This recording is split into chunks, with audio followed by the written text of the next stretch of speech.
To order, it's the Community Development Committee, and who's taking minutes? Because Julie's not here. Oh, okay. You want to do the roll call?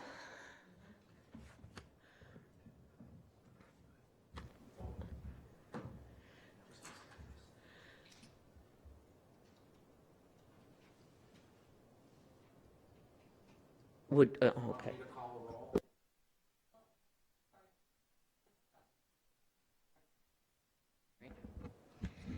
All right. Scott Counter. Here. Ed Schachner. Here. Dan Hansen. Here. Judy Ochterhoff. Present. Sean Anderson. Here. All present and accounted for. Okay, well, now we'll proceed with the first business item, which is the election of the Community Development Committee Chairperson. Are there any nominations? I'll nominate Supervisor Hansen as chairman. Are there any other nominations? Do I have to say that 3 times? You can. Are there any other nominations? Are there any other nominations? If so, do I put the one to have a unanimous? There'd be a motion. Oh. There'd be a motion and seconded for unanimous ballot. Oh, okay. Somebody would like to make a motion and second for a unanimous ballot for Dan Hansen? I'll make a motion to cast unanimous ballot for Supervisor Hansen. Is there a second? I'll second. All in favor? Say aye. Aye. Opposed? Oh, not opposed. Dan is now our chair, and he can take over the meeting. Thank you, Judy. I'm honored, and I hope I can rise to the occasion. The next agenda item is the election of the vice chairperson. Do we have a nomination? I'd like to nominate Ed Schachner. Very good. Are there any other nominations?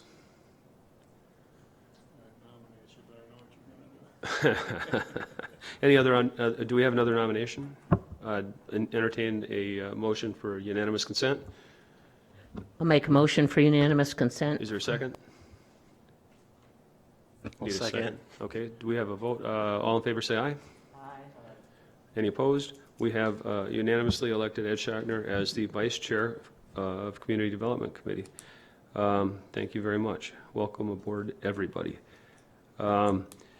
We have to set the Community Development Committee meeting schedule, and I'm wondering what everybody's thinking. Mr. Thompson has suggested that we stay with the Thursday evening.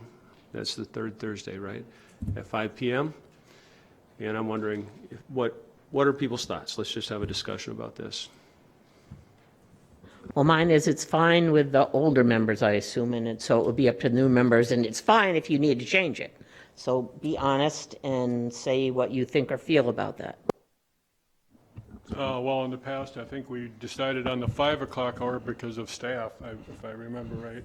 And that was one of the major issues, I think, at the time, rather than waiting to 6 or 7 o'clock evening hour. They'd have to either decide how they're going to eat or go home or come back, or so that's why we stuck with the 5. So 5 is fine with me.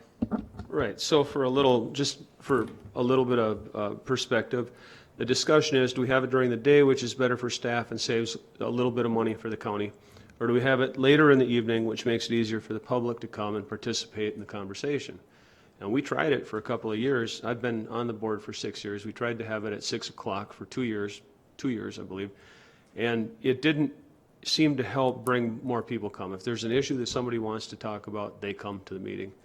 I've been on committees. I was on the highway committee that had their meetings at 9 o'clock in the morning. If somebody had something they wanted to talk about, they came. So really, the thing that drives this decision is when can you come? So what are your thoughts? I'm okay with the 5 o'clock. It's kind of more an interim, so that, or in between, so that people are closer to the end of the normal workday. So it makes it more convenient for the public, and I think that's what's important to me too. 5 o'clock good with me. It's right after work and it's kind of on my way home, so. So this doesn't really require a vote. We've all given a thumbs up on third Thursday, 5 p.m. We'll just set that as our meeting time. All right, moving on to business. Number 4, resolution supporting WDNR stewardship grant application for Glen Hills County Park Campground Project. Ellen's going to give us a presentation, and then we're going to take a vote. Do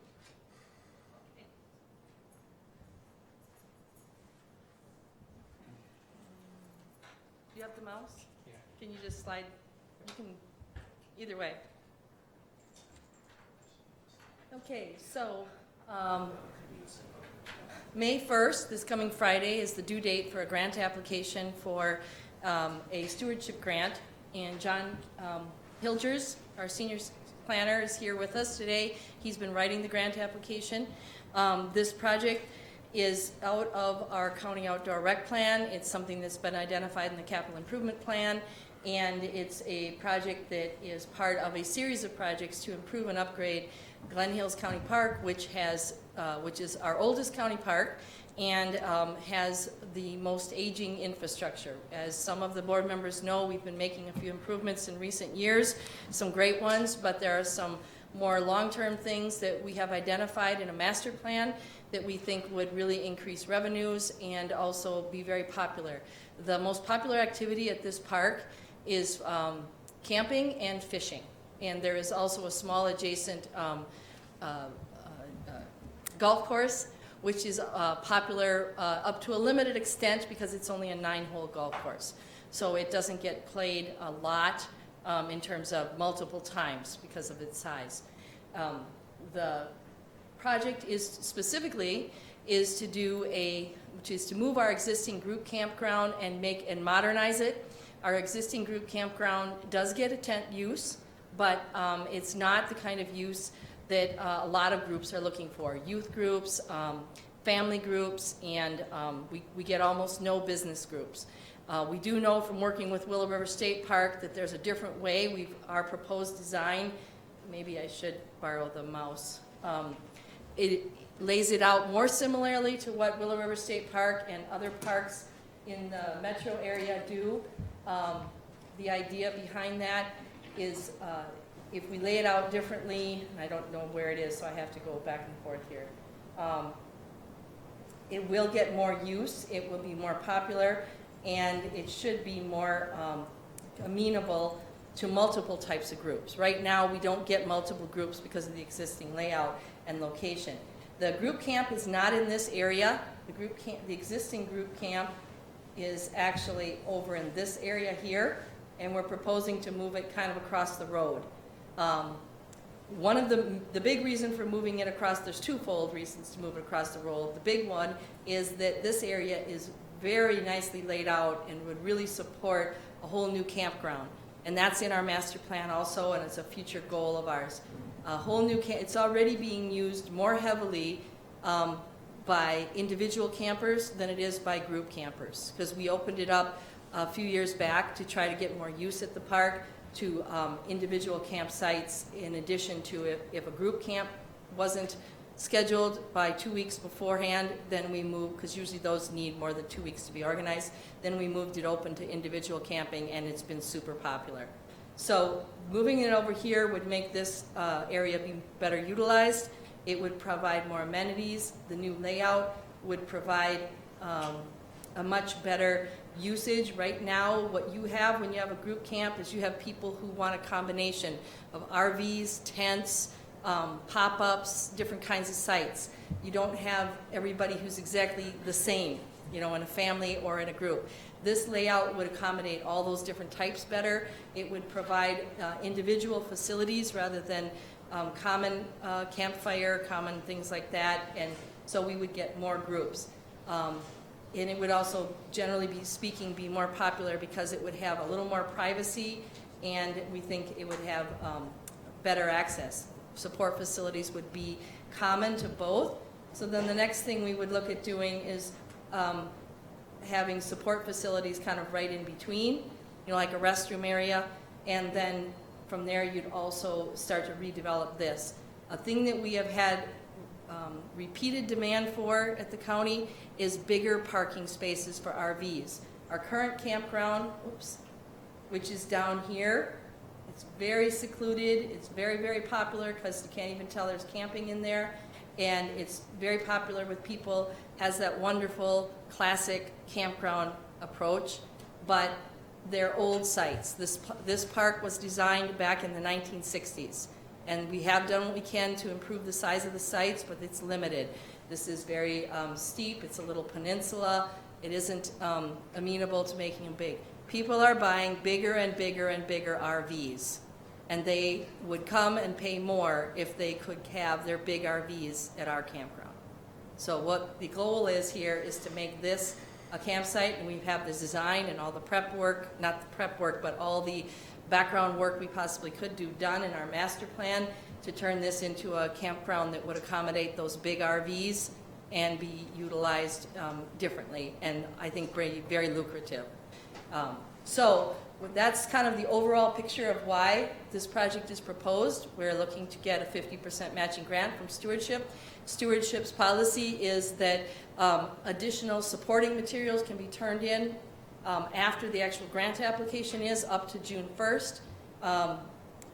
We have a different situation this year in the way things are running, that getting that done, this actually was extremely fortuitous that we decided to hold the organizational meeting today instead of later, because all three of these grants are due either May 15th, May 1st, May 15th, and all of them have supporting materials can be turned in, but not for that long.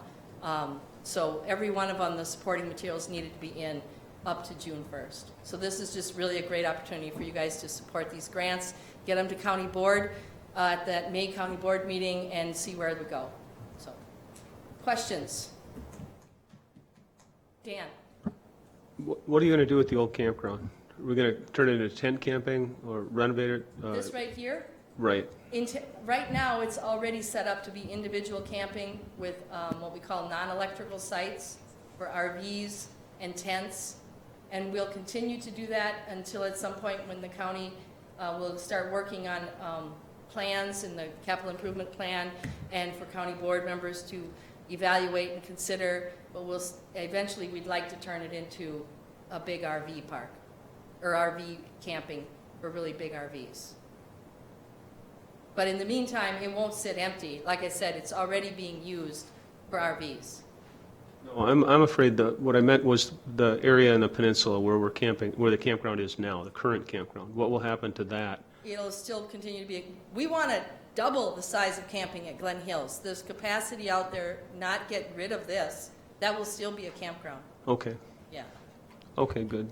Yeah, That was we my- have that was- enough demand that we can fill these based Super. on how many requests we get. Super. Thank you. Okay. Other questions? I want to hear a recap of Scott's concern. A very brief version of the financial concern that Scott had. No? That's not on this one, though. That's not this one, that's the coming up. next one. Okay. The Okay, last never one. mind. I'll I- wait I- for that. I do understand that Judy had mentioned to me that Mr.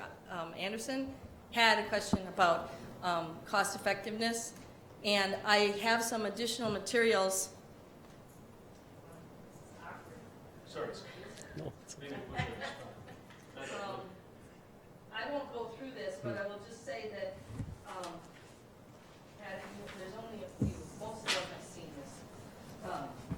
I'll just hold it up. So back last fall, when we did the capital improvement plan, there was a presentation, I made a presentation on park revenues and how we've been increasing them over the past 5 years. And we also talked about each of these capital improvement projects that are in the capital improvement plan. And we talked about the impact near the end. There's some information about Wisconsin tourism and county park statistics. So at the end, if you can make sure that our 2 new members have these especially. Okay. Then at the end, there's statistics on it. And I'll just say that tourism brings a lot of money into St. Croix County. We have Willow River State Park, and instead of it being competing, we actually work quite well together. People coming to Willow River State Park are looking for one experience. Other people are willing to park at our county campground and then drive to Willow River State Park because it's a little different.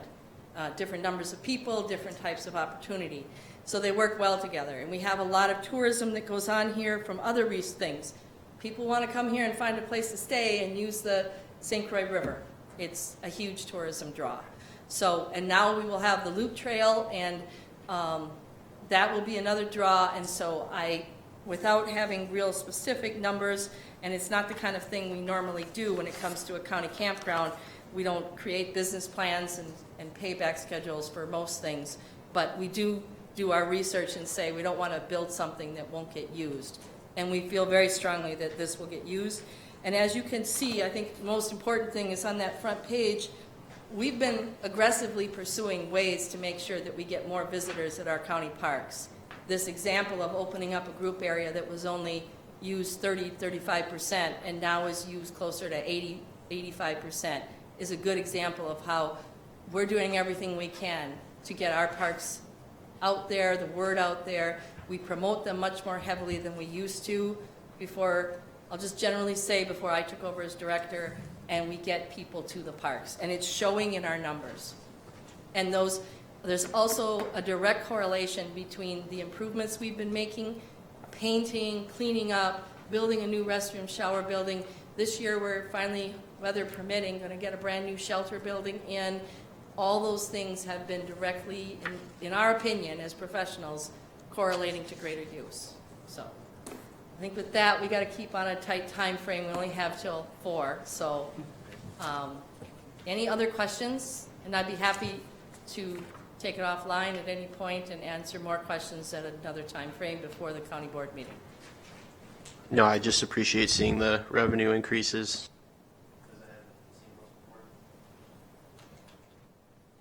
So we're very proud of the Parks Department, and there's going to be plenty of opportunity for introductions and recaps. So we do have a tight time schedule here. So do we have a motion? I'll make a motion to approve the resolution supporting the WDNR Stewardship Grant application. Second. I'd second. All in favor, say aye. I second. Any opposed? Passes unanimously. Thank you very much. Item number 5, resolution supporting a targeted resource management grant application for the South Fork of the Willow River Sub-Watershed. Who's giving the presentation here? I'm going to, Tim? Good, he's up there. All right, Tim. Okay. Tim is our water quality specialist. Is that his title? No, Tim is our resource management administrator for our resource management division. Tim, forgive He me. happens to have an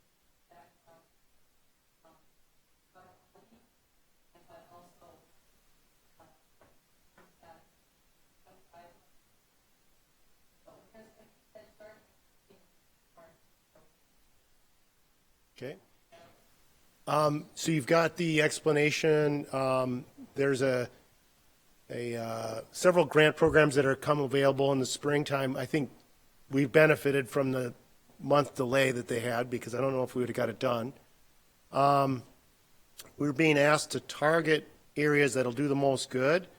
And this particular area that we've selected, and I think I handed out a map, the South Willow, Huck 12, and the Black Brook Creek, Huck 12 areas are large contributors of phosphorus. And the Willow River is a large phosphorus contributor, and agriculture is a large contributor of that. About 82% of the phosphorus coming out of the Willow is from agriculture activities upstream. And the Willow drainage itself, the whole Willow drainage, is a large contributor for St. Croix County. It's the largest contributor to Lake St. Croix. And so to meet the reductions, we've been working, I think we've about halved the amount that we're supposed to reduce of phosphorus into Lake St. Croix. This particular grant would reduce what's left by about 10% over a 3-year time frame. So it's fairly aggressive. The practices that we would choose to implement there were selected to fit the area. It's a mix. It'd be extensive promotion of cover crops. We'd be doing probably about 24 field filter strips, grass waterways. and then we do some barnyard runoff type practices and stream crossings, things of that nature. So that's kind of it in a nutshell, and it has the grant program itself has a requirement for 70% is maximum amount they can pay for. We can pay more than that, but we'd have to come up with the money some other way, either through county funds or a partner. And we have done that in the past. There isn't really one available right at the moment that would chip in that additional funds, but it may be located. So, and there's nothing stopping us from chipping in extra money if we find another source. So, with that, there's got to be some good questions. Do we have any questions at all? Yeah, I was wondering on, when you said you do some barnyards and some waterways, do the farmers have any participation in that part of it to pay for that then too? Oh, yeah, yeah. So the cost share rates are capped as far as the grant money that we receive. We can't use more than 70% cost share, and that's kind of modeled after USDA practices. They found we've had cost share programs with USDA over the years that have had a variable scale up to 90 and even 100% sometimes they'll pay, and we have not found that that was useful as far as building the ownership in the practices. And when somebody pays a little bit of the money, they tend to be have a little bit more ownership. So that's kind of the logic behind it. So it's a policy for the grant. People are a little more selective if they're going to have to pay some of those funds out, and so they're a little more careful, and they tend to do things that will something they wanted to do for the longer run for their operation. So that's kind of the logic behind the 70%. We have obtained money over the years to, like I said, if there's a specific project that we can identify where, for example, City of New Richmond might contribute to it if it benefits the city, for example. So those situations do come up, and it does sweeten the pot to have an extra 10 or 15%. No doubt about it. Supervisor Anderson, you have a question? Yeah. How that 30%, about how many owners would it be divided among? Because that's quite a chunk. That would probably be close to about 3 dozen or more landowners. Probably 30 to 40 landowners would be contracted with, because we've got some people will do multiple things, but we'll be doing 2 dozen grass waterways, but one guy might do 3 of them, you know. We'll probably do about 6 barnyard controls, 2 stream crossings, and then the cover crops. So yeah, I would say 45. Yeah, by the time you're all said and done. Tim, there's pretty strong demand then? There's farmers that are lining up for these? Yeah, they are right now. We did some work in the dry run that you might be familiar with, Dan. Dry Run Creek was a big area of push for us.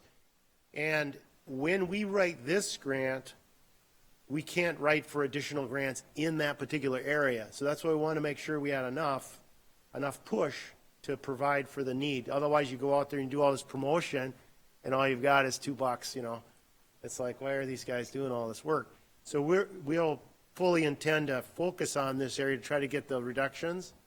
And then once this is completed, of course, it opens it up again, could write a phase 2 or whatever. We see the need in the dry run right now, and we fully intend to tap into those guys and have them use as testimonials to the practices up in the Willow. So.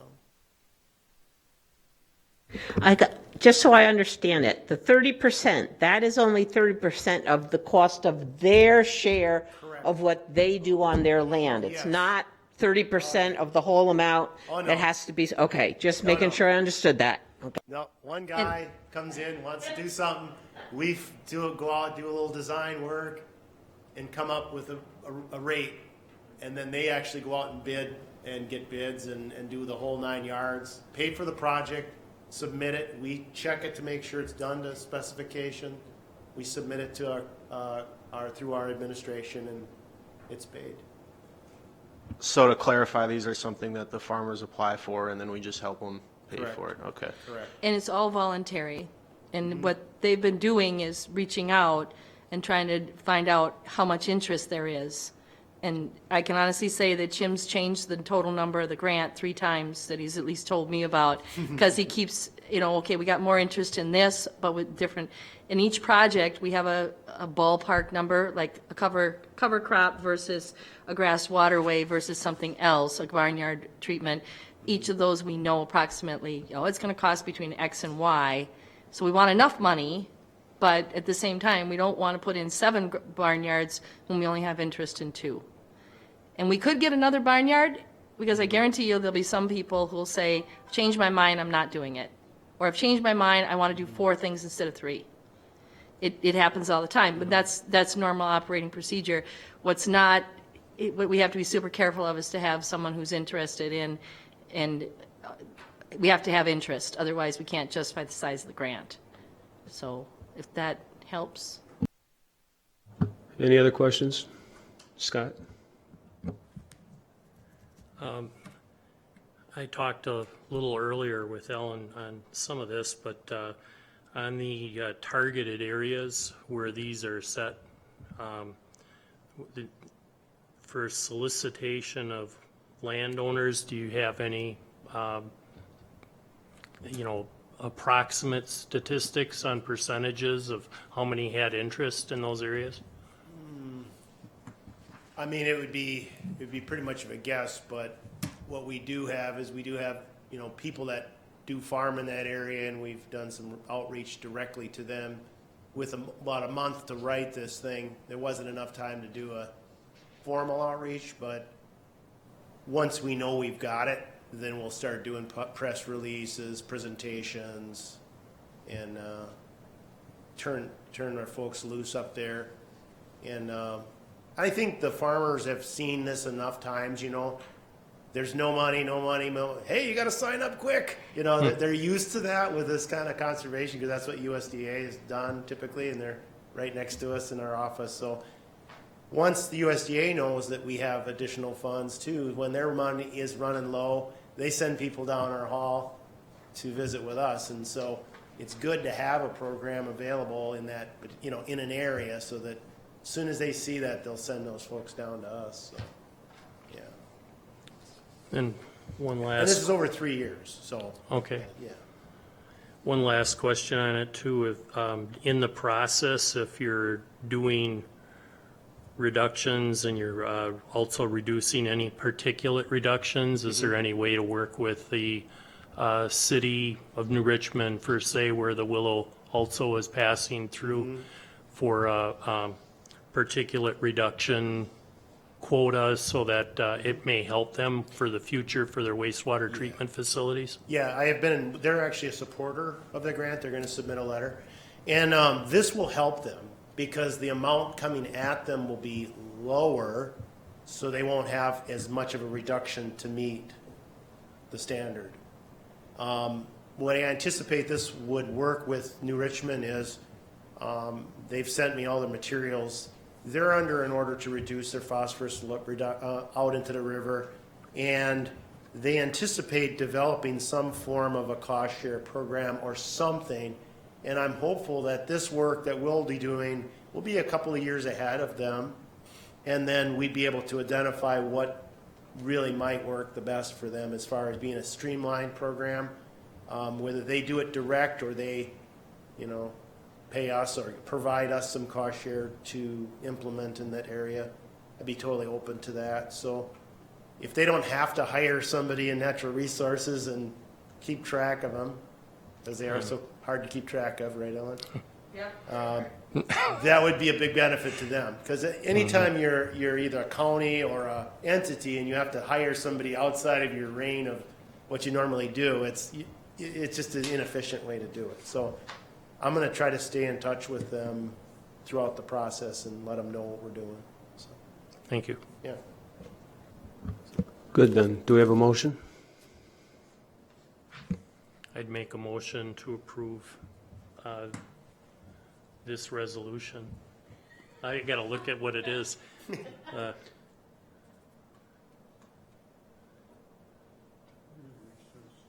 Resolution number. Would it be the resolution supporting a targeted resource management grant Okay, there you application? go.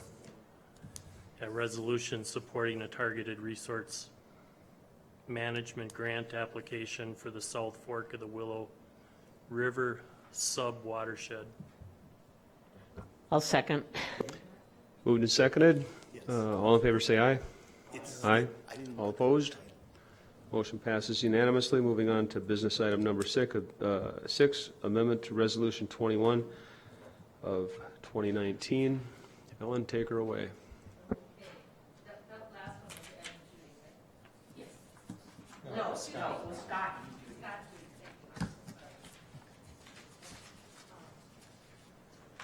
So this last one is simple, but not. For our returning board members, last summer, just going back for us, I'm gonna do it this way. Last June, you guys passed a resolution to participate in the Wisconsin Municipal Dam Grant Program for a joint municipal dam grant for the Willow River Lower Power Dam, which is at the end of Lake Malibu, where it touches the St. Croix River. And that dam is actually it's a recreational dam. It's not really a flood control structure. It can be, but it's not what it was built for. It was built to create the recreational lake, Lake Malibu. And it was also built, should back up and say it was a power producing dam. It was originally owned by Excel's predecessors, NSP. So somehow when NSP decided to get out of business with that, back in the 60s, before any of us were around, it got transferred to 4 municipal owners. And there's a written agreement on it, and basically the written agreement that the county has in the past challenged a little tiny bit, but there's no getting out of it. But that written agreement has the county pays 50% of the cost of maintenance, the city of Hudson pays 20%, the village of North Hudson pays 20%, and the town of Hudson pays 10%. And the city of Hudson is in charge of all maintenance and operational things, and we just pay the bill. So that's the way it is. So this dams are inspected by Wisconsin DNR. There's background information in here that explains that this was inspected. DNR identified work that needed to be done. The city of Hudson had an outside consulting firm evaluate it, come up with a plan, come up with a cost estimate, everything, and then they were just going to send us a bill for $50,000 to $60,000. And basically all of the other municipalities said, whoa, especially me, because it's in my budget. I said, let's go after a grant. So we aggressively talked them into going after a grant, wrote the resolution. They actually hired the same municipal firm to write the grant application, sent it in, and I will take credit and responsibility for the fact that I did.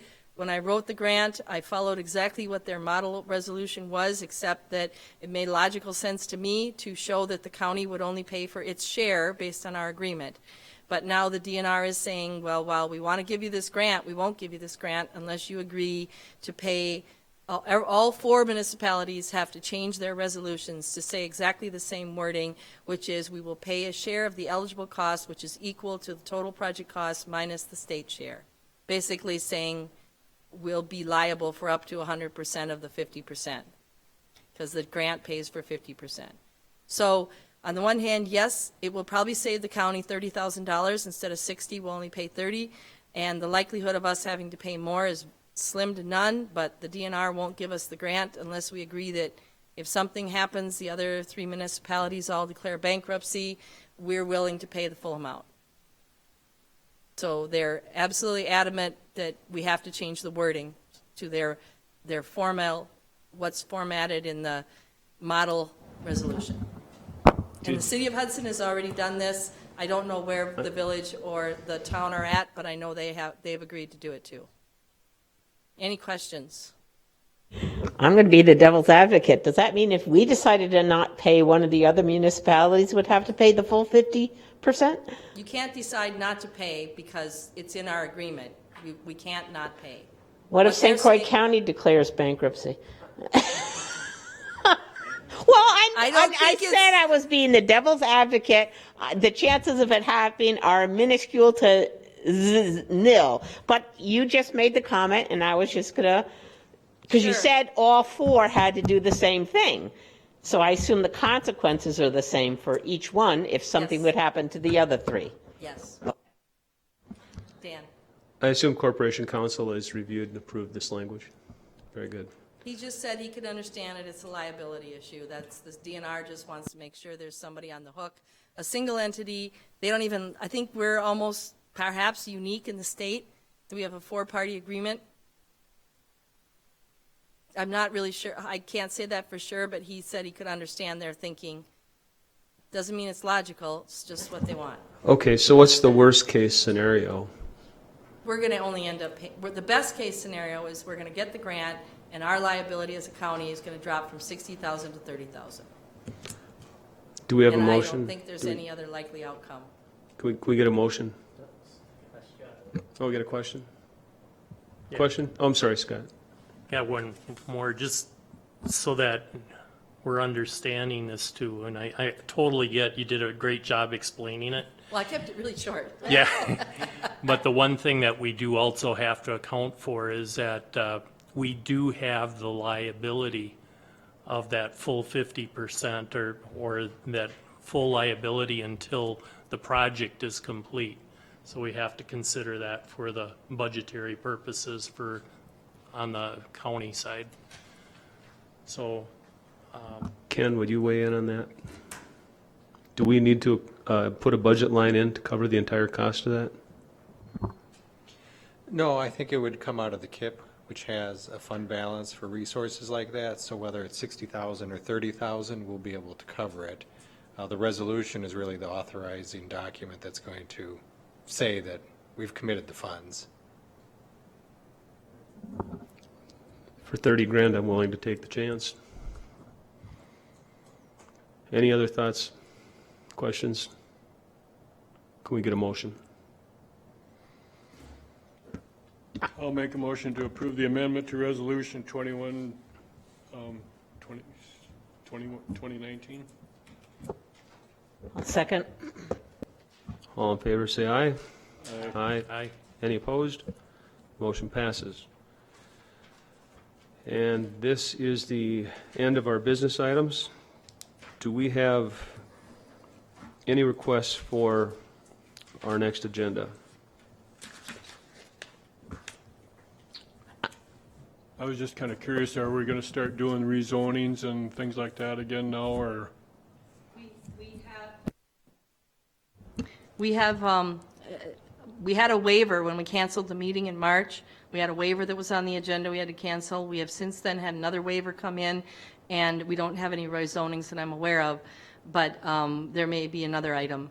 And I do know we have other items, but I won't schedule those because we'll already be paying, the county will, for the second notification of the hearing. The other one will not come out of the applicant's pocket for the first waiver. That wouldn't be fair to them. And so we'll be paying for that. So I'm not going to do that for May, not till we have some proof that the system works, because we'll have to be able to take public comment.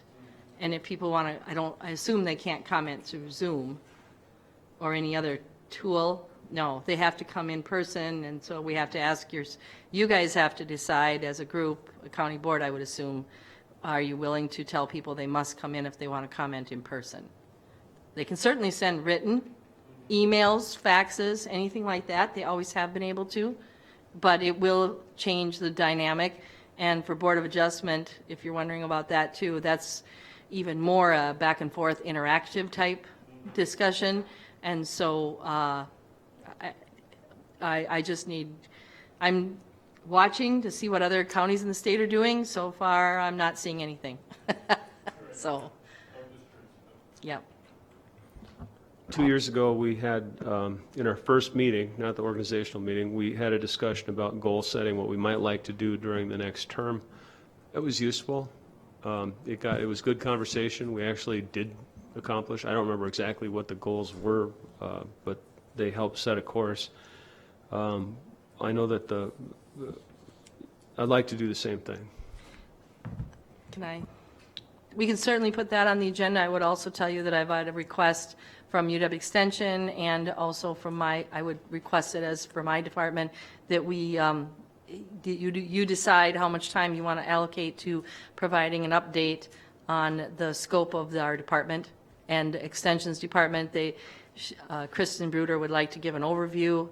I would like to give an overview and provide some background materials and introduce some staff. And I have an introduction I'd like to do today if we have, we got 3 time. minutes, so. We have 5 minutes. We have 7 minutes. Well, we ought to give them time to come in, come out, so we don't 6 violate minutes. the numbers, so. 9 Say minutes. 3 minutes, maybe, how's that? 3 minutes, Okay, that's plenty. 90 seconds.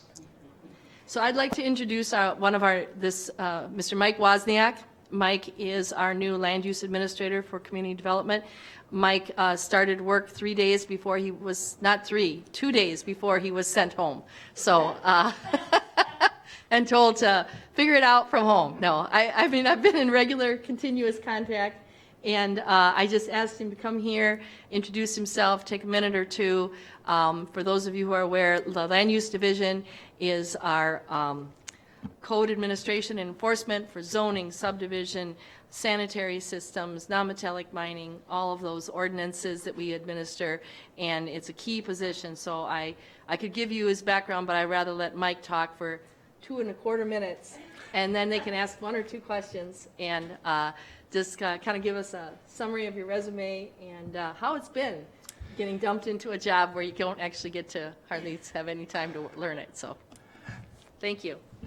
Well, first of all, pleased to meet you all, and I'm happy to be on board, even in these unusual times. I've been a planner and land use community development professional since 1984, so a long time. I've had a variety of positions, most recently in Goodhue County in Minnesota for the last 14 years in a similar kind of role. A few things done differently there, but a lot of similar work with administering land use regulations and planning programs as well.